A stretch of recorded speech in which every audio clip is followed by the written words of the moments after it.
بسم اللہ الرحمن الرحیم۔ اللہ تبارک و تعالیٰ کے پاکیزہ نام سے آغاز کرتے ہیں جو بہت مہربان نہایت رحم والا ہے۔ درس بخاری کا سلسلہ جاری و ساری ہے۔ نئے باب کی طرف ہم آئے ہیں، باب ما ینہی من الکلام فی الصلاۃ، یعنی نماز میں کلام کرنے کی ممانعت کا باب۔ حدیث نمبر ہے 1199۔ حضرت عبداللہ رضی اللہ تعالیٰ عنہ اس کے راوی ہیں، وہ بیان کرتے ہیں کہ ہم نبی کریم صلی اللہ علیہ وسلم کو سلام کرتے تھے، یعنی حالت نماز میں بھی، اور آپ نماز میں ہوتے تھے تو آپ ہمیں سلام کا جواب دیتے تھے۔ جب ہم نجاشی کے پاس سے لوٹے، یہ بادشاہ تھا، نجاشی کے پاس سے لوٹے تو ہم نے آپ کو سلام کیا تو آپ نے ہم کو سلام کا جواب نہ دیا۔ جب نماز سے فارغ ہو گئے تو پھر آپ نے فرمایا کہ نماز کی مشغولیت تھی، یعنی گویا کہ نبی کریم صلی اللہ علیہ وسلم نے اشارہ فرما دیا کہ پہلے اس کی اجازت تھی اور اب اللہ تبارک و تعالیٰ نے نماز میں خاموش رہنے کا حکم دے کر منع فرما دیا ہے کہ اب ہم کلام نہ کریں، لہٰذا اب منع ہوگا۔ اگلی حدیث کی طرف آتے ہیں۔ حدیث نمبر ہے 1200، اور حضرت زید بن ارقم رضی اللہ تعالی عنہ اس کے راوی ہیں۔ یہ کہتے ہیں کہ ہم نبی کریم صلی اللہ علیہ وسلم کے زمانے میں نماز میں کلام کرتے تھے۔ ہم میں سے کوئی شخص اپنے ساتھی سے اپنے ضرورت کی بات کرتا تھا، حتیٰ کہ یہ آیت کریمہ نازل ہوئی کہ حافظوا علی الصلاۃ والصلاۃ الوسطی وقوموا للہ قانتین، یہ سورہ بقرہ کی آیت نمبر 238 ہے۔ ویسے بخاری کی میں سے اتنے حافظوا علی الصلوات اتنا ہی بس جملہ لکھا ہے، تو اس کا مفہوم یہ ہے کہ اللہ تعالیٰ نے فرمایا کہ پانچوں نمازوں اور درمیانی نماز کی خوب حفاظت کرو اور اللہ تعالیٰ کی بارگاہ میں خاموشی سے کھڑے رہو، قوموا للہ قانتین۔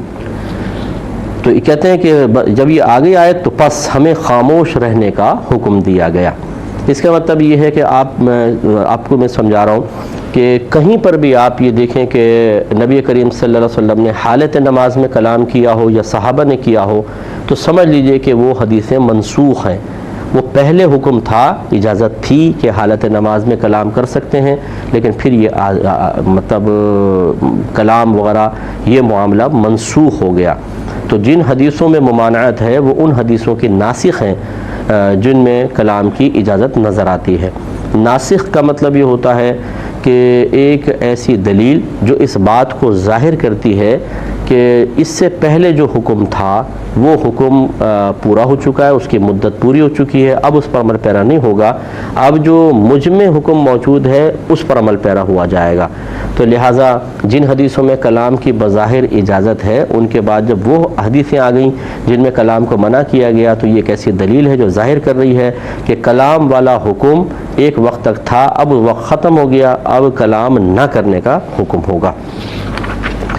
تو اس لیے یہ ضروری ہے کہ نماز میں اب کلام نہ کیا جائے، اس کے اچھی طریقے سے احتیاط کریں۔ یہ پہلے بھی کچھ مثالیں آپ کو دی ہیں کہ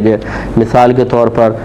فقہ حنفی کے اندر ابھی میں نے بتایا تھا کہ عمل کثیر جو ہے وہ نماز کو فاسد کر دیتا ہے، تو کلام کرنا نماز میں اب یہ عمل کثیر ہی ہوگا اور اس کی وجہ سے نماز فاسد ہو جائے گی۔ لہٰذا کسی نے سلام کیا، ہم نے جواب دینے کے لیے سے جواب دیا، کسی نے کوئی بات پوچھی ہم نے جواب دے دیا، اور اسی طریقے سے کسی نے کوئی چھینکا اور اس نے کہا الحمدللہ رب العالمین اور ہم نے جواب دینے کی نیت سے یرحمک اللہ کہہ دیا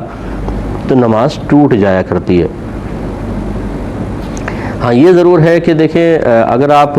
نماز پڑھ رہے ہیں اور کوئی شخص آپ کے سامنے سے گزرنے لگا ہے تو اس میں اتنی اجازت ہے کہ آپ زور سے کہیں سبحان اللہ، تو وہ ڈر کے ٹھہر جائے گا، وہ اچھا ہی تو نماز پڑھ رہا ہے۔ بعض بے خیالی میں نکلنے لگتے ہیں، اور بلکہ اس میں آپ یہ بھی کر سکتے ہیں کہ یوں ہاتھ آگے کر کے اس کو روک دیں، یہ بھی عمل قلیل کہلائے گا، تو یہ کر سکتے ہیں، لیکن باقی دنیاوی کلام وغیرہ بالکل منع ہے۔ اگلے باب کی طرف آتے ہیں، باب ما یجوز من التسبیح والحمد فی الصلاۃ للرجال، نماز میں مردوں کے لیے سبحان اللہ اور الحمدللہ کہنے کا جواز۔ حضرت سہل رضی اللہ تعالی عنہ اس حدیث کے راوی ہیں، وہ بیان کرتے ہیں کہ نبی کریم صلی اللہ علیہ وسلم بنی عمرو بن عوف کے درمیان صلح کرانے کے لیے گھر سے نکلے، یعنی دو قبیلے، یہ قبیلہ تھا جس میں آپس میں لوگوں کی کچھ معاملہ ہوا، ایسا تنازع ہوا کہ اس کی مطلب اس کو ختم کرنے اور ان کے مابین صلح کروانے کی ضرورت پیش آئی، تو میرے آقا صلی اللہ علیہ وسلم خود تشریف لے گئے، تو سرکار وہاں چلے گئے، یہاں پر نماز کا وقت آ گیا، تو حضرت بلال رضی اللہ تعالیٰ عنہ حضرت ابو بکر صدیق رضی اللہ تعالیٰ عنہ کے پاس آئے اور عرض کی کہ نبی کریم صلی اللہ علیہ وسلم وہاں مصروف ہو گئے ہیں، کیا آپ لوگوں کو نماز پڑھائیں گے؟ تو اب یہ ایک اچھی چیز تھی کہ صحابہ جمع ہو گئے ہیں، انتظار کر رہے ہیں، اور کچھ پتہ نہیں کہ نبی کریم صلی اللہ علیہ وسلم کب تشریف لائیں گے، تو اس لیے پھر انہوں نے آپس میں طے کیا اور پھر سیدنا صدیق اکبر رضی اللہ تعالیٰ عنہ کی خدمت میں گزارش پیش کی۔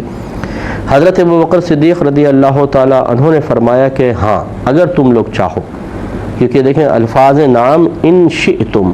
جمع کی ضمیر ہے، جمع کا صیغہ شئتم، ان شئتا اگر فرماتے تو پھر یہ گویا کہ حضرت بلال کی اپنی ایک رائے تھی کہ میں سوچ رہا ہوں کہ آپ پڑھا لیں، لیکن شئتم جب فرمایا کہ تم لوگ اگر چاہتے ہو تو میں پڑھاؤں، اس کا مطلب یہ ہے کہ یہ جتنے وہاں موجود تھے سب کا ایک فیصلہ تھا کہ اگر کوئی نماز پڑھا سکتا ہے، نبی کریم صلی اللہ علیہ وسلم کی غیر موجودگی میں مصلی پہ کھڑا ہو سکتا ہے، تو وہ صدیق اکبر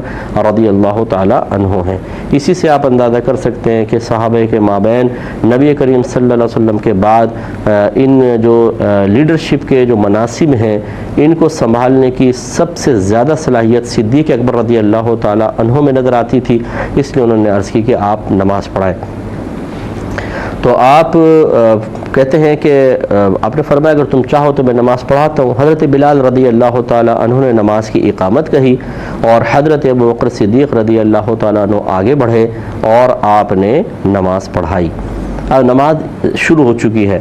پھر یہ کہتے ہیں کہ پھر نبی کریم صلی اللہ علیہ وسلم صفوں کو چیرتے ہوئے چلتے ہوئے آئے حتیٰ کہ آپ صف اول میں کھڑے ہو گئے، یعنی صفوں کے درمیان سے نکلتے ہوئے سرکار آگے تک پہنچ گئے، یہاں تک کہ صحابہ کے درمیان جا کر یعنی صف اول میں کھڑے ہو گئے۔ اس کا مطلب یہ ہے کہ نبی کریم صلی اللہ علیہ وسلم اگر چاہتے تو آپ پچھلے صف میں بھی کھڑا ہو سکتے تھے، لیکن یہاں بہت کچھ دکھانا مقصود تھا اور قیامت تک کے مسلمانوں کے لیے ایک بہترین سبق تھا، اور اس میں یہ بھی ہے کہ نبی ہمیشہ آگے ہوگا، پیچھے نہیں ہوگا۔ نبی کریم صلی اللہ علیہ وسلم آگے تشریف لے آئے، پہلی صف میں کھڑے ہوئے۔ تو کہتے ہیں کہ جب سرکار پہلی صف میں آئے تو نمازیوں نے تالیاں بجانا شروع کر دیں۔ تالی سے مراد اس طرح نہیں بلکہ یوں ہاتھ پہ ہاتھ زور زور سے مارنا شروع کیا، جیسے ہاتھ بندھا ہوا ہے تو زور زور سے ہاتھ مارا تاکہ صدیق اکبر رضی اللہ تعالیٰ عنہ سمجھ جائیں کہ سرکار آ گئے ہیں۔ حضرت سہل کہتے ہیں کہ کیا تم تالی بجانا جانتے ہو؟ وہ ہاتھ پر ہاتھ مارتے تھے، یعنی چونکہ راوی ہیں تو ابھی جن کو حدیث روایت کر رہے ہیں ان کو بتا رہے ہیں، کیا تم جانتے ہو کہ یہ تالی پہ تالی مارنا کیا ہوتا ہے؟ یہ اس طرح انہوں نے فرمایا کہ وہ مار رہے تھے۔ اور کہتے ہیں کہ حضرت ابو بکر صدیق رضی اللہ تعالیٰ عنہ اپنی نماز میں ادھر ادھر متوجہ نہیں ہوتے تھے، یہ بڑی یکسوئی سے نماز پڑھاتے تھے۔ پس جب نمازیوں نے زیادہ تالیاں بجائیں، یعنی تھوڑی بہت تالی سے تو حضرت صدیق اکبر رضی اللہ تعالیٰ عنہ نے پرواہ ہی نہیں کی، پتہ نہیں کوئی معاملہ ہوگا، آپ نماز میں مستغرق رہے۔ لیکن جب تسلسل سے تالیاں بجیں اور زیادہ ہوئیں تو پھر کہتے ہیں صدیق اکبر رضی اللہ تعالیٰ عنہ پیچھے کی طرف متوجہ ہوئے تو دیکھا کہ نبی کریم صلی اللہ علیہ وسلم صف میں کھڑے ہوئے تھے، تو آپ نے حضرت ابو بکر کو اشارہ کیا کہ اپنی جگہ نماز پڑھاتے رہیں۔ لیکن کہتے ہیں حضرت صدیق اکبر رضی اللہ تعالیٰ عنہ نے اپنے دونوں ہاتھ بلند کر کے اللہ کا شکر ادا کیا، پھر الٹے پاؤں پیچھے لوٹ گئے اور نبی کریم صلی اللہ علیہ وسلم نے آگے بڑھ کر نماز پڑھا دی۔ تو اس میں دیکھیں چند باتیں ہمیں معلوم ہوئی۔ پہلی بات یہ کہ اگر لیڈر کا کام ہوتا ہے کہ وہ اپنے ماتحت لوگوں پر گہری نظر رکھے، اگر ہوتا ہے بتقاضائے بشید بسا اوقات ایسے معاملات ہوتے ہیں کہ کوئی تنازع ہو جاتا ہے، جھگڑا ہو جاتا ہے، اختلاف رائے ہو جاتا ہے، اور اس میں ضروری نہیں ہے کہ معذاللہ دونوں میں سے ایک ضرور مطلب کوئی ذہن میں شرارت رکھتا ہو یا غلط چیز پر اڑ جائے، ایسا نہیں ہوتا۔ بعض اوقات ایسا ہوتا ہے دونوں اپنے اپنے مقام پر صحیح شرعی دلیلوں کے ساتھ حق پر سمجھتے ہیں کہ ہم حق پر ہیں، لہٰذا پھر میرے آقا صلی اللہ علیہ وسلم وہاں گئے اور ان کے مابین صلح کروائی۔ تو لیڈر کو چاہیے کہ اپنے ماتحت لوگوں پر نگاہ رکھے، کبھی بھی ان میں اختلاف ہو جائے تو حتی الامکان کوشش کرے کہ اس کو ختم کرے۔ ہمارے ہاں یہ بڑی گڑبڑ ہوتی ہے، بڑی بڑی تنظیمیں، بڑی بڑی تحریکیں اسی لیے تباہ ہوتی ہیں کہ جب کوئی جھگڑے نیچے لیول پر پیدا ہوتے ہیں تو اس پہ زیادہ توجہ نہیں کی جاتی، اور کہتے ہیں چلو تو چھوٹے اپر لیول پر ہوگی تو پھر کچھ دیکھیں گے، لیکن نتیجہ نکلتا ہے کہ چھوٹے لیول پہ جب مسائل پیدا ہوتے ہیں تو پھر آہستہ وہ بڑے ہو جاتے ہیں اور ان کو قابو میں کرنا مشکل ہو جاتا ہے، اور پھر تنظیمیں اور تحریکیں ٹوٹ جاتی ہیں۔ اس لیے بڑی گہری نظر ہونی چاہیے، اگر کسی میں بھی ماتحت میں اختلاف ہو جائے تو اس کو فوراً سے پیشتر سالو کرنا چاہیے، چاہے براہ راست لیڈر نہ کرے لیکن ایک ایسی کمیٹی بنا دے کہ جو اس طرح کے مسائل کو پبلکلی ڈسکس کرنے سے روک کر ایک ٹیبل ٹاک کے ذریعے ایک بند کمرے میں حل کرنے کا مشورہ دے، تو پھر کبھی بھی کوئی تحریک تنظیم کمزور نہیں پڑتی۔ کمزوری پیدا اس وقت ہوتی ہے جب اختلاف کسی دوسرے کے سامنے پہنچتا ہے اور وہ اس اختلاف سے فائدہ اٹھانے کا ذہن بناتا ہے اور پھر کارکنوں کو آپس میں لڑوا کر تنظیم کو توڑوا دیتا ہے۔ تو اس لیے ان باتوں پہ ہمیں توجہ کرنی چاہیے۔ تو خلاصہ کلام یہ ہے کہ میرے آقا صلی اللہ علیہ وسلم نے جب سے اس طرح کا معاملہ دیکھا تو خود بنفس نفسی تشریف لے گئے۔ اگر آپ چاہتے اور ان کو حکم فرماتے تو کیا وہ آپ کی خدمت میں حاضر نہ ہوتے؟ بالکل ہو جاتے، سرکار اشارہ فرماتے وہ تو سر کے بل چل کر آتے، لیکن اس سے معلوم ہوا کہ لیڈر کو عاجزی انکساری بھی اختیار کرنی چاہیے۔ خود بھی بلوا سکتے تھے لیکن میرے آقا بنفس نفیس وہاں تشریف لے گئے۔ اب جب سرکار گئے ہوں گے تو ان صحابہ کے اوپر کتنا اچھا اثر طاری ہوا ہوگا، کتنی محبت دل میں پیدا ہوئی ہوگی، اور کتنے انہوں نے مطلب بہت سارے اپنے جو مسائل ہوں گے وہ تو ویسے ہی سامنے بیان کرنا نہیں چاہے ہوں گے کہ نہیں ہم اللہ کے نبی کے سامنے ان کو رکھیں، تو پھر جلدی صلح ہو جاتی ہے جب اس طرح کے معاملات ہوتے ہیں۔ تو میرے آقا صلی اللہ علیہ وسلم نے بہرحال ان کے درمیان صلح کروائی اور خود تشریف لے کر گئے۔ اب یہاں پر دیکھیں ماتحت موجود ہے، یہ ایک بات اس سے یہ بھی سیکھنے کو ملتی ہے کہ کسی بزرگ شخصیت کے گرد جو لوگ ہوں وہ حاضر ذہن ہونے چاہیے، ان کی قوت فیصلہ بہت اچھی ہونی چاہیے۔ اگر کوئی لیڈر کوئی بڑا نہیں ہے تو ہمیں کیا کرنا ہے اور کیسے کرنا ہے یہ ان کو معلوم ہونا چاہیے۔ بعض اوقات جو اس طرح کے لیڈر حضرات ہوتے ہیں وہ ایسے لوگوں کو اپنے گرد جمع کر لیتے ہیں جن میں یہ صلاحیتیں نہیں ہوتی، اور جمع کرنے کا مقصد اور اس کے پیچھے جو ایک مطلب ہمیں سمجھ میں آتی ہے بہت ساری چیزیں، وہ خوشامد ہوتی ہے، سفارش ہوتی ہے، یا مطلب بس وہ ہیں بونگے سے لیکن بھئی ہم جو اشارہ کرتے ہیں اس کو پورا کر لیا جاتا ہے۔ تو اس قسم کے لوگ جب جمع ہو جاتے ہیں نتیجہ نکلتا ہے کہ جب کبھی لیڈر ادھر ادھر ہوا تو ان کے اندر وہ صلاحیت ہی نہیں ہوتی کہ وہ کسی چیز کو لے کر چلیں، نتیجہ نکلتا ہے کہ ان کی قوت فیصلہ کی کمزوری کی بنا پر بر وقت غلط فیصلے ہوتے ہیں اور سب کچھ ختم ہو جاتا ہے۔ جبکہ یہاں آپ دیکھیں نبی کریم صلی اللہ علیہ وسلم کی بہترین صحبت اور تربیت کی برکت سے صحابہ کرام علیہم الرضوان بہترین فیصلے کرتے رہے ہیں۔ یہ تو ایک چیز سامنے آئی ہے، ورنہ کتنا بہترین جب سرکار تشریف لے گئے ہیں دنیا سے، پھر دیکھیں نا کس طریقے سے انہوں نے پورے ماحول کو سمجھا اور انتظام اور نظام سنبھالا ہے، تو آج اسلام ہمارے پاس بڑے اچھے انداز سے پہنچا۔ یہ چیز بہت ضروری ہے، اس لیے اس میں ایک تو لیڈرز کے لیے ایک سبق ہے کہ اپنے اطراف میں جن لوگوں کو بھی رکھیں وہ خوش آمدید اور سفارشی نہیں ہونے چاہیے، میرٹ بیس پر آئیں، ٹیلنٹڈ لوگ ہوں، اور ان کی تربیت پہ توجہ،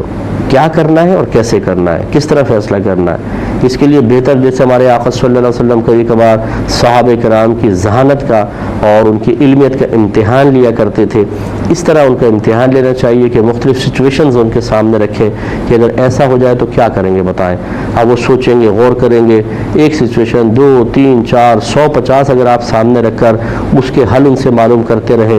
غلط بتائیں تو تصحیح کرتے رہیں، ناقص بتائیں تو کامل کرتے رہیں، صحیح بتائیں تو حوصلہ افزائی کرتے رہیں، تو اس کے بعد دیکھیں اگر وہ لیڈر نہیں ہوتا تو یہ آپس میں بیٹھ کے بہترین انداز سے فیصلہ کر سکتے ہیں، صحیح نتیجے پہ پہنچ سکتے ہیں۔ یہی میں گزارش کروں گا گھر کے سرپرستوں کے بارے میں۔ بعض اوقات ہمارے گھر کے بڑے بچوں کو کسی چیز میں انوالو ہونے نہیں دیتے ہیں، کوئی خاندانی مسئلہ چل رہا ہے، شادی بیاہ میں لین دین کا مسئلہ ہے، تم ابھی چھوٹے ہو، بھی پیچھے رہو، ہم ہیں نا، ہم کریں گے۔ والد صاحب بعض وقت کام کر رہے ہوتے ہیں، کاروبار کر رہے ہوتے ہیں، بچے کہتے ہیں کہ ہمیں بھی کچھ سمجھائے، بھائی میں ہوں نا، ابھی تو تم اس قابل ہوگے تب ہو جاؤ گے۔ اب اچانک والد صاحب کا انتقال ہو جاتا ہے، جب انتقال ہوتا ہے تو تو یہ غیر تربیت یافتہ جو گھر والے ہوتے ہیں یہ بیچارے اپنا شدید نقصان کرتے ہیں، اس لیے کہ خود ان کو تو کچھ کرنا آتا نہیں، صحیح قوت فیصلہ ان کی نہیں ہوتی ہے، انہوں نے بھی ماحول دیکھا نہیں ہوتا، تربیت کی کمی ہے، تو پھر ان کی نا تجربہ کاری، ان کی کم علمی سے بعض اوقات قریبی رشتہ دار جو فاسد قسم کے ہوتے ہیں، غلط قسم کے ہوتے ہیں، ناجائز فائدہ اٹھاتے ہیں اور ان بچوں کی پراپرٹیاں قبضے میں کر لیتے ہیں، بینک بیلنس قبضے میں کر لیتے ہیں اور ختم کر دیتے ہیں۔ اس لیے مطلب زیادہ برڈن نہ ڈالا جائے، لیکن تھوڑا تھوڑا اپنے بچوں کو ایک عمر کے خاص حصے میں پہنچ جانے کے بعد شعور فراہم کرنا بہت ضروری ہے۔ بلکہ یہ بات شاید آپ کو عجیب لگے، لیکن یہ بالکل صحیح بات ہے کہ وہ آپ کے رشتہ دار جو آپ سے مخلص نہیں ہیں، آپ جانتے ہیں، بچے نہیں جانتے، آپ جانتے ہیں کہ یہ جب ان کو موقع ملے گا یہ آستین میں چھرا رکھتے ہیں اور ہماری پیٹھ پہ چھرا ماریں گے، اور بعض بڑے مخلص ہوتے ہیں۔ آہستہ آہستہ بچوں کو یہ بھی شعور دیں کہ ان میں سے کون ہم سے مخلص ہے، کون نہیں ہے، تاکہ آپ کا اگر اچانک انتقال ہو جائے تو بعد اوقات جو اس قسم کے چال باز جو اپنے دلوں میں کینے اور بغض لے کر بیٹھے ہوتے ہیں اور آپ کی کسی ایک بات کو یا کسی ایک عمل کو بنیاد بنا کر جذبہ انتقام اپنے اندر بہت زیادہ محسوس کرتے ہیں اور منتقم مزاج قسم کے ہوتے ہیں، وہ پھر سارے بدلے لیتے ہیں اولاد سے، کیونکہ اولاد کو تو پتہ نہیں ہوتی یہ کیسا ہے کیسا نہیں۔ ہمدردی کا اظہار کریں گے، آپ کے ابا سے تمہارے بڑے اچھے تعلقات تھے، تمہاری اماں سے تھے،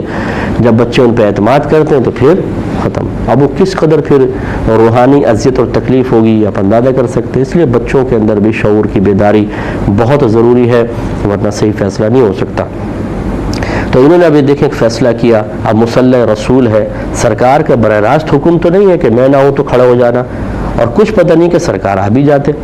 سرکار نے تو نہیں فرمایا۔ اب ان کے اوپر یہ موقوف تھا کہ یہ کیا فیصلہ کرتے ہیں، تو آپس میں یہی فیصلہ ہوا کہ صدیق اکبر رضی اللہ تعالیٰ عنہ چونکہ سرکار کے انتہائی قریب ہیں، سرکار ان پہ بہت زیادہ اعتماد فرماتے ہیں اور ان کا ذکر بھی قرآن میں ہے، صحابیت ان کی قرآن سے ثابت، اور ان مقام مرتبہ بہت بڑا ہے، تو سرکار کے بعد آپ ہی نماز پڑھائیں گے۔ تو ریکویسٹ پیش کی، صدیق اکبر رضی اللہ تعالیٰ عنہ نے قبول کیا۔ اس سے معلوم ہوا کہ یہ بہترین قوت فیصلہ رکھنے والے لوگ تھے، کیا کرنا ہے، کیسے کرنا ہے، کب کرنا ہے، یہ ان کو معلوم تھا۔ اس میں مزید کلام کریں گے نیکسٹ پروگرام میں۔ وآخر دعوانا ان الحمد للہ رب العالمین۔